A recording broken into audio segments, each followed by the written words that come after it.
In the spring of 1926, a salesman for the Waters Genter Company of Minneapolis walked into the Frederick and Nelson department store in Seattle carrying a single sample unit in a wooden case. The price tag read $12.50. That was more than a week's worth of groceries for a working family.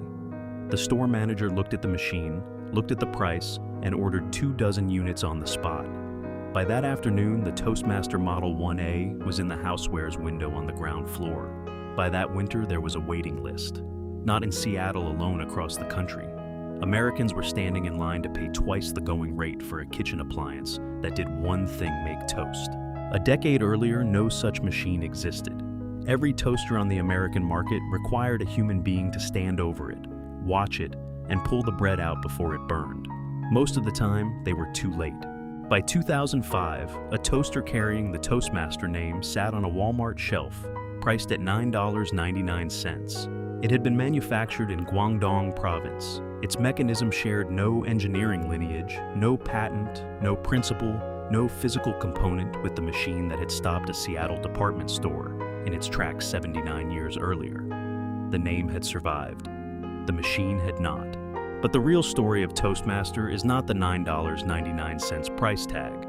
It is the story of an American invention so complete, so perfectly engineered for its single purpose, that the world never found a reason to improve it, and that did not save the factory that built it or the country that first made it possible. Every week on this channel, we tell the stories of the American machines that built the American home and what the market eventually did to them. Like the video and subscribe if that history matters to you. This one begins not with a factory floor or a corporate boardroom. It begins with a man eating burned toast in Stillwater, Minnesota in 1919. Charles Streit was not an inventor by training. He was a mechanic, the kind of man who understood machines the way a doctor understands the body, not through theory, but through the specific physical experience of watching them fail. In 1919, he worked at a manufacturing plant in Stillwater, Minnesota, a small river city 20 miles east of St. Paul that had built its economy on lumber mills and light industry. He ate lunch in the company cafeteria every working day. And every working day, the cafeteria served burned toast. Not occasionally burned, consistently burned, predictably burned. The kind of burn that happens when a person responsible for feeding 200 people cannot stand over a wire rack on a gas burner and watch bread brown one slice at a time. Streit looked at the problem the way a mechanic looks at a seized engine, not as an inconvenience, but as a mechanical failure waiting for a mechanical solution. The electric toaster already existed. General Electric had sold its Model D12 since 1909. Westinghouse had its own version. By 1919, a dozen American manufacturers were selling electric toasters in hardware stores and department stores from Boston to San Francisco. Every one of them worked on the same principle. The user inserted bread. The heating elements browned one side. The user manually flipped the bread, or the rack. The user watched. The user decided when to pull it out. The machine did the heating. The human being did everything else. What Streit understood sitting in a cafeteria in Stillwater, eating toast that had been pulled out 30 seconds too late, was that the human being was the problem, not from carelessness. From the simple impossibility of watching bread brown and doing anything else at the same time. In May 1919, from a rented room in Stillwater, Charles Streit filed U.S. Patent 1394450. The document described a mechanism with 3 components working in sequence. First, a spring-loaded carriage, a metal cradle holding the bread inside the toasting chamber, compressed downward against a spring that wanted to push it up. Second, a variable resistance timer, an adjustable electrical component that measured elapsed heating time and allowed the user to select a degree of doneness before the bread went in. Third, an automatic current cut off a switch triggered by the timer that simultaneously cut power to the heating elements and released the spring-loaded carriage, pushing the finished toast upward out of the slot. 3 components, 3 problems solved at once. The bread went in, the machine ran, the toast came out. No human intervention required between those 2 events. The Waters Genter Company of Minneapolis acquired the license to Streit's patent in 1921 and spent 4 years engineering it into a manufacturable product. The result was the Toastmaster Model 1A, introduced to the American market in 1926, the first automatic pop-up toaster ever sold commercially anywhere in the world. It weighed just over 4 pounds. Its body was chrome-plated steel. It had one slot, one timer knob, and one lever. It was built to tolerances that no competing manufacturer had yet attempted in a countertop appliance at any price point. The list price was $12.50, approximately $215 in today's money, and nearly twice the cost of any comparable electric toaster then available. A factory worker earning the American average of $25 per week in 1926 would spend half a week's wages to bring one home. Waters Genter did not apologize for the price. They knew what the machine could do that no other machine could. The first major retail listing came through the department store channel Frederick & Nelson in Seattle, Marshall Field's in Chicago, not through Sears. That was a deliberate positioning decision. The Toastmaster was not a mass-market appliance. It was a precision instrument for the American kitchen, and it was priced and placed accordingly. By the early 1930s, it had entered the Sears Roebuck catalog, bringing it within reach of the American working-class household for the first time. And by 1930, the Good Housekeeping Institute had awarded it the seal of approval, the consumer certification that in the American housewares market of the 1930s carried more purchasing authority than any advertisement money could buy. Waters Genter reorganized under the Toastmaster Products Company name as production scaled through the late 1920s. The Minneapolis operation expanded. The machine that had begun as one mechanic's solution to a cafeteria problem was becoming a fixture in American kitchens from coast to coast, not because it was marketed brilliantly, but because it worked, every time, without being watched. That, in the American appliance market of 1930, was still a remarkable thing to be able to say. Walk into a hardware store in Chicago or a department store in Cincinnati in 1935, and you would find the Toastmaster on a dedicated counter display, usually beside the percolator and the electric iron. It was unmistakable. The chrome body caught the light from 20 feet away. Pick it up, and you felt it immediately. 4 pounds of steel and precision mechanism, heavier than any toaster, had a right to be heavier than anything else on that counter. It did not feel like a kitchen appliance. It felt like a tool. The lever on the side went down with a clean, firm resistance, the spring-loaded carriage compressing as the bread descended into the toasting chamber. The timer knob on the front face offered a range from light to dark, calibrated not by guesswork, but by the variable resistance mechanism inside a component that measured actual elapsed heating time and adjusted the cutoff point accordingly. Set it to medium, insert the bread, walk away. Come back in 90 seconds. The toast was medium, not approximately medium. Medium to a degree of consistency that no human standing over a wire rack on a gas burner could replicate across 200 consecutive mornings. When the timer reached its set point, two things happened simultaneously. The heating elements cut off and the spring-loaded carriage released, pushing the finished toast up and out of the slot with a clean mechanical report, a sound that anyone who grew up in a house with one of these machines on the counter can reproduce exactly. Not a rattle, not a buzz. A single definitive thunk, the sound of a mechanism doing one thing perfectly and stopping.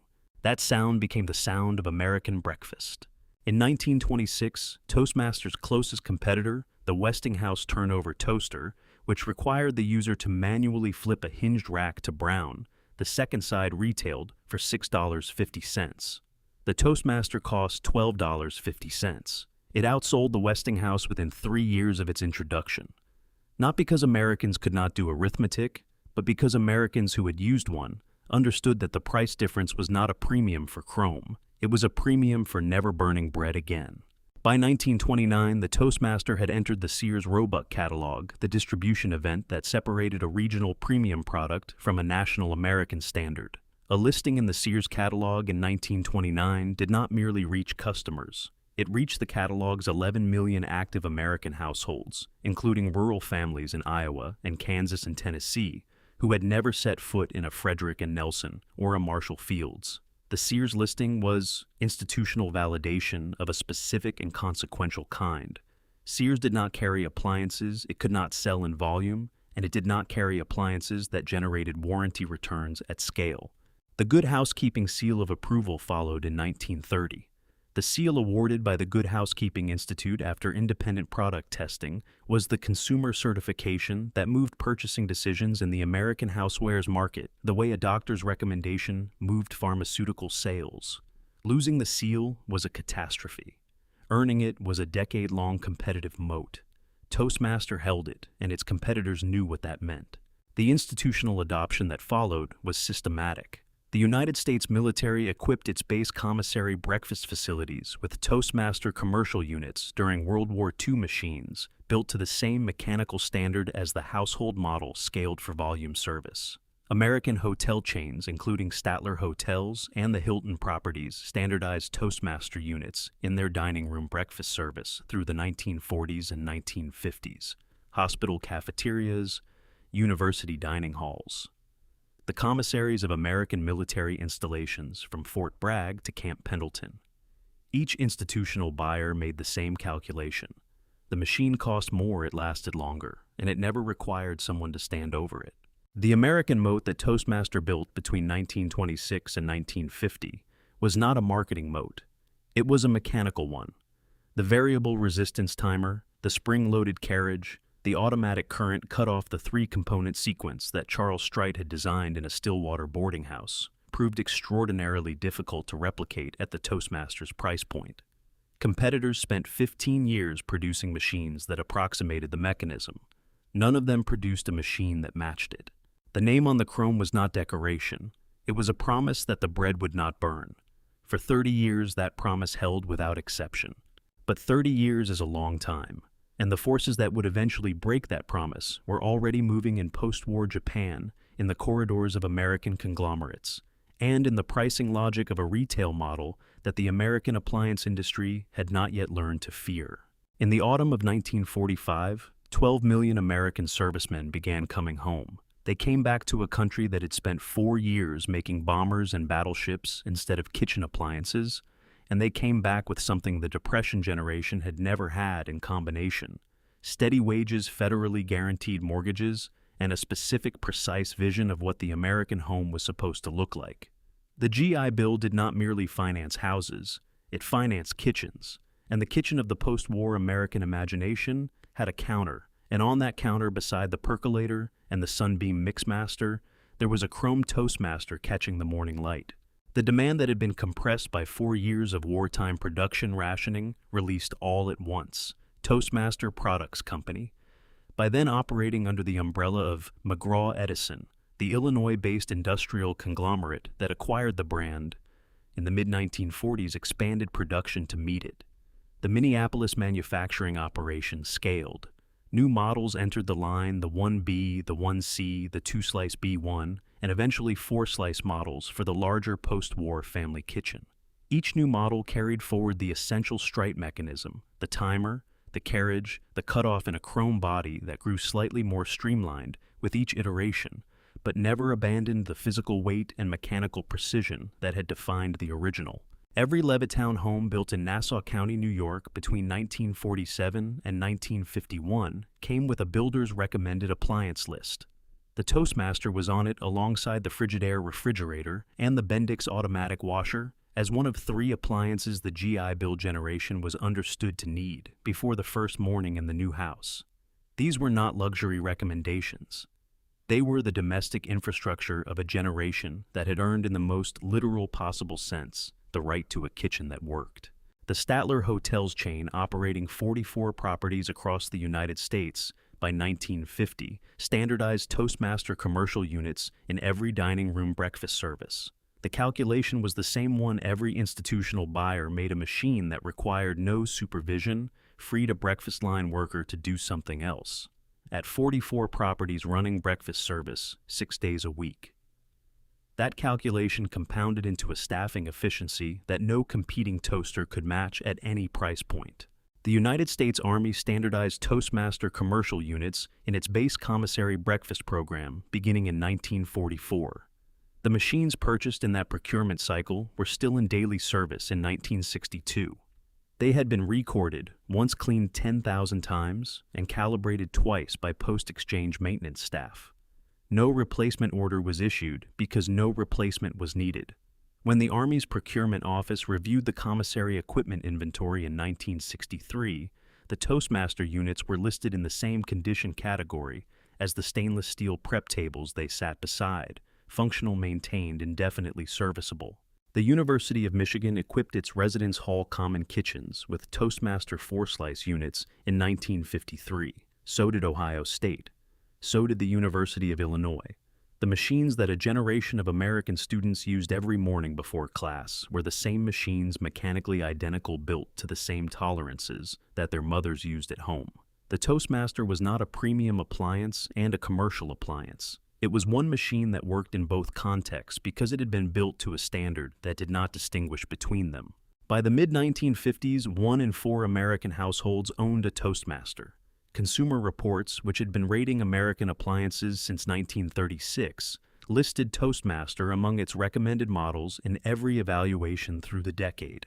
A recommended rating in Consumer Reports in 1955 did not merely validate the machine, it told the 11 million American households that subscribed households that made purchasing decisions based on that rating, with a seriousness that no advertising campaign could replicate, that the Toastmaster was the machine to buy.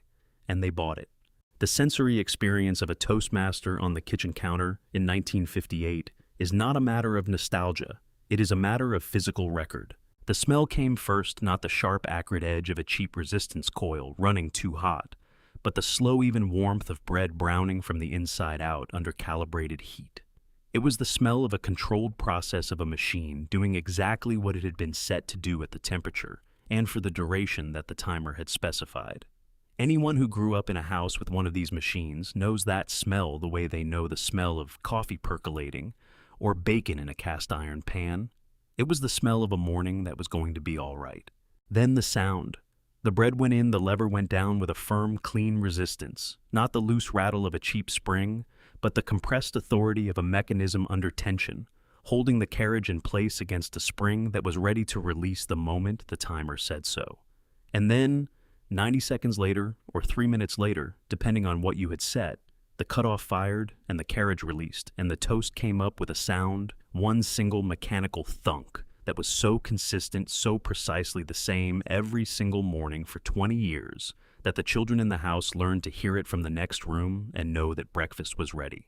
The weight of the machine when you moved it to wipe the counter, that was something specific. 4 pounds of chrome-plated steel did not slide across a Formica counter the way a cheap appliance slid. You picked it up with 2 hands, moved, it set it back down, and it stayed where you put it. It was not going anywhere. It had not been designed to go anywhere. It had been designed to sit on an American kitchen counter and make toast every morning for the next 25 years, and that is what it did. And the chrome itself, the chrome on a Toastmaster from the 1950s properly maintained, caught the morning light from the kitchen window the way the hood of a new car caught sunlight. It was the visual signature of the post-war American kitchen, the Toastmaster beside the percolator, beside the Mixmaster. 3 chrome machines lined up on the counter like the instruments of a domestic life that had been earned and was now being lived. The women who kept those counters understood that the arrangement was not accidental. It was a statement about competence, about permanence, about the decision to equip a home with things that would last. By 1960, McGraw-Edison's Toastmaster division was producing hundreds of thousands of units per year from its American manufacturing operations. The dealer network, the independent hardware stores, and appliance shops that sold, delivered, and serviced Toastmaster products across the country numbered in the thousands. A Toastmaster that needed a new cord or a recalibrated timer could be brought to any of them. The repair cost less than the machine. The repairman knew what he was doing. The parts were available. This was not a remarkable thing in 1960. It was simply the way American appliances worked. It would not always be the way American appliances worked. The first sign of what was coming arrived quietly in the mid-1960s in the form of a Japanese toaster sitting on the shelf of a discount store in Los Angeles, priced at $6.99, with a 1-year warranty card printed in 2 languages and a chrome finish that looked from a distance almost exactly like the real thing. Almost. The Japanese toaster on the shelf of that Los Angeles discount store in 1965 was not a bad machine. That was the problem. It was not a great machine. Either the timer drifted, the chrome was thinner, the carriage spring had less authority than the Toastmasters, but it made toast. It did not burn it consistently, and it cost $6.99 against the Toastmasters' $14.95. For a family furnishing a first apartment on a budget that left no room for sentiment, the arithmetic was not complicated. McGraw-Edison's response to the Japanese entry was measured, deliberate, and in retrospect, insufficient. The company expanded the Toastmaster line, upward more models, more slots, more features. A 4-slice deluxe with a wider slot for English muffins. A toaster oven combination that could broil a chicken breast, as well as brown bread. The strategy was sound in principle. Move the brand up the value ladder, cede the low end to the imports, protect the margin in the premium segment. It was the same strategy that American television manufacturers had attempted against Japanese competition in the 1960s, and that American motorcycle manufacturers had attempted against Japanese competition in the 1970s. It had not saved them either. The structural problem was not the Japanese toaster. The structural problem was what the Japanese toaster represented, a manufacturing cost base that American labor economics could not match, combined with a product quality trajectory that was moving upward while the price held flat. In 1965, the Japanese toaster was cheaper and slightly inferior. In 1972, it was cheaper and roughly equivalent. In 1978, it was cheaper and in several measurable categories superior. The gap that had protected the Toastmaster, the mechanical precision gap, the reliability gap, the fit and finish gap closed within one product generation. And once it closed, it did not reopen. McGraw-Edison was acquired by Cooper Industries, a Houston-based industrial conglomerate in 1985. Cooper was not a household appliance company. It was a tools and hardware conglomerate that had purchased McGraw-Edison for its electrical equipment divisions, transformers, switchgear, power distribution components. The Toastmaster brand was part of the acquisition, but it was not the point of it. Inside Cooper Industries, Toastmaster was a consumer housewares line sitting inside an industrial equipment company, generating revenue that was meaningful at the product level, but inconsequential at the conglomerate level. The engineering investment, the quality control infrastructure, the dealer network relationships that had built the brand over 60 years. These were costs on a balance sheet that a Houston industrial conglomerate had no particular reason to protect. The first manufacturing consolidations began almost immediately. Production was rationalized, models were cut. The dealer network, the independent hardware stores and appliance shops that had sold and serviced Toastmaster products for decades began receiving signals that the service infrastructure they had depended on was no longer a strategic priority. Parts availability contracted. Service manual updates stopped. The Toastmaster repairman who had rebuilt carriage springs and recalibrated timers for 30 years found himself working on machines whose replacement parts were increasingly difficult to source. The brand was still on the shelf. The chrome was still there. But something had changed that a customer picking up a Toastmaster in 1988 could feel in their hands a lightness that had not been there before, a spring tension in the carriage lever that was slightly less authoritative than it had been a timer calibration, that was close but not exact. The machine still made toast, but it no longer made it the way the machine in the kitchen of their childhood had made it. And the people who noticed that difference were exactly the customers Toastmaster could least afford to lose. In 1999, Cooper Industries sold the Toastmaster brand to Sultan Inc., a Midwest-based housewares company whose business model was built not on manufacturing but on brand acquisition. Sultan's portfolio included George Foreman grill licensing rights, the Juice Man Juicer brand, and a collection of American housewares names purchased for the consumer recognition embedded in them, recognition that could be monetized by attaching it to products manufactured at offshore cost structures and sold through mass retail channels. Toastmaster fit the portfolio precisely. Manufacturing moved to contract facilities in China within 2 years of the acquisition. The engineering team that had maintained the stripe mechanism specifications, the variable resistance timer tolerances, the carriage spring calibration standards, the current cutoff timing sequences was not part of the transaction. The institutional knowledge of what made a Toastmaster left with the people who had held it. What remained was a brand name, a chrome visual identity, and a set of retail relationships that Sultan could leverage immediately. By 2002, a Toastmaster 2-slice toaster on the shelf at Walmart carried a price tag of $9.99. The machine inside the chrome look housing had been designed to a price not to a standard. Its timer was a bimetallic strip, a simpler, cheaper, less precise mechanism than the variable resistance component Strite had specified in 1919. Its carriage spring had a rated cycle life of 3 years at average household use. Its housing was chrome-finished plastic over a steel frame that weighed less than half what the 1955 model had weighed. It made toast. Sometimes it burned it. At $9.99, it cost less to replace than to repair. There was no one left to repair it anyway.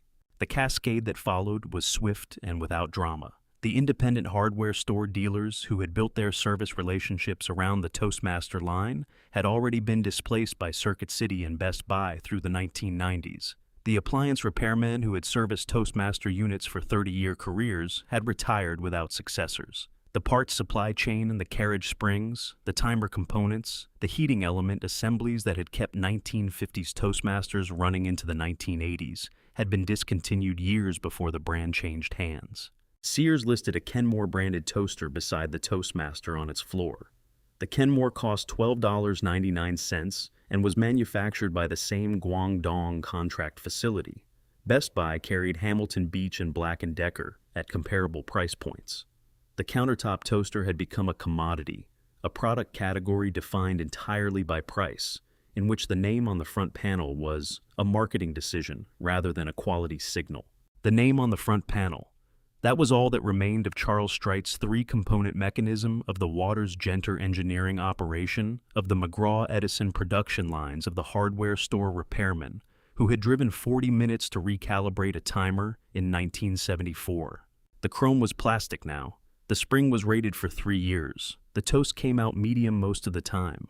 Most of the time was no longer enough to matter. The machines did not all disappear. Walk through an estate sale in Stillwater, Minnesota on a Saturday morning, and you will find one eventually a Toastmaster model B1 or a 1C chrome body dulled to a warm pewter by decades of kitchen steam sitting on a folding table between a set of Melmac dishes and a percolator that stopped working in 1987. Pick it up. Feel the weight.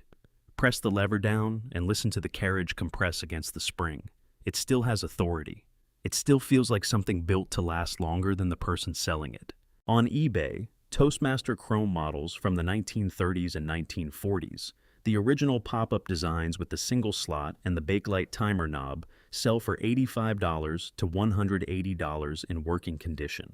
The 1950s two-slice models run $35 to $90.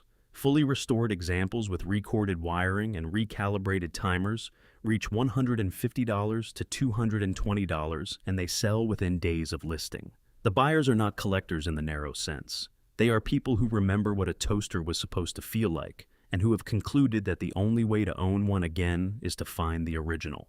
On Etsy, chrome Toastmaster units from the 1950s are purchased by film and television production designers as props for period kitchen sets. The productions are set in the 1950s and 1960s. The designers buy the actual machines because the actual machines look more convincingly like themselves than any reproduction does.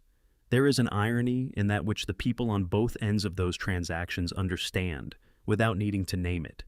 The most authentic version of the thing is the original, and the original is 70 years old, and you cannot buy a new one. The community that preserves these machines is specific and serious. VintageAppliances.net maintains a Toastmaster model registry that runs from the 1926 Model 1A through the last American-manufactured units of the late 1980s, with service manuals uploaded by members who track them down through estate sales and library archives. The Antique Toaster Collectors Group on Facebook, more than 8,000 members, functions as a parts exchange, a repair knowledge base, and a market for restored machines. Members post photographs of timer mechanisms they have rebuilt by hand, carriage springs they have fabricated from raw stock because the original parts have not been manufactured for 30 years. They are doing voluntarily and without compensation the work that the American appliance service infrastructure once did as a profession. That profession is gone. The appliance repairman who rebuilt Toastmaster carriage mechanisms and recalibrated variable resistance timers was a trained trade certificated by vocational programs organized by professional associations, sustained by a repair economics in which a $3 part and a $15 service call kept a $25 machine running for another decade. When the machine became a $9.99 commodity, the economics of that trade collapsed in a single product cycle. The repair shops on Main Street that had recorded Toastmasters and recalibrated their timers for 30 years closed. The vocational programs that had trained the repairmen stopped enrolling students. The knowledge dispersed into retirement and memory, and what remained of it lives now in the hands of the 8,000 people on a Facebook group who learned it from someone who learned it before the profession ended. Here is what did not disappear. U.S. Patent 1394450, filed from a rented room in Stillwater, Minnesota in May 1919, by a factory mechanic named Charles Strite, is preserved in the collections of the Smithsonian National Museum of American History in Washington, D.C. The mechanism it describes: the variable resistance timer, the spring-loaded carriage, the automatic current cutoff, is the operating principle of every pop-up toaster manufactured anywhere in the world today. Every one of them. The $9.99 Walmart unit. The $340 Dualit on the Williams-Sonoma shelf. The Breville and the KitchenAid and the Cuisinart and the $20 store brand in the college dormitory kitchen. Every pop-up toaster on Earth operates on the three-component sequence that Strite designed in 1919 and that Waters Genter first manufactured in 1926. The invention did not need to be improved. It arrived complete. The world has been using it ever since. In a kitchen on the east side of Stillwater, Minnesota, 4 miles from the boarding house where Charles Strite filed his patent, a Toastmaster model. B1 from 1952 sits on the counter beside the coffee maker. The cord was replaced once in 1978 by a hardware store repairman who has since retired. The timer was recalibrated in 1991 by a man who learned the procedure from the service manual and has not needed to do it again. The machine has made toast every morning since Eisenhower was president. The factory that built it has been gone for 30 years. The company that owned the name sold it to a conglomerate that sold it to a licensing operation that put it on a $9.99 machine in Guangdong. The name traveled a long way from Stillwater. The machine stayed home. Every week on this channel, we tell the stories of the American machines that built the American home and what the market eventually did to them. Somewhere in a garage sale lot in Minnesota, a chrome Toastmaster is waiting for someone who remembers what it felt like to hear that sound in the morning. Subscribe, and we will keep telling the stories of the machines that made that sound and the America that made the machines.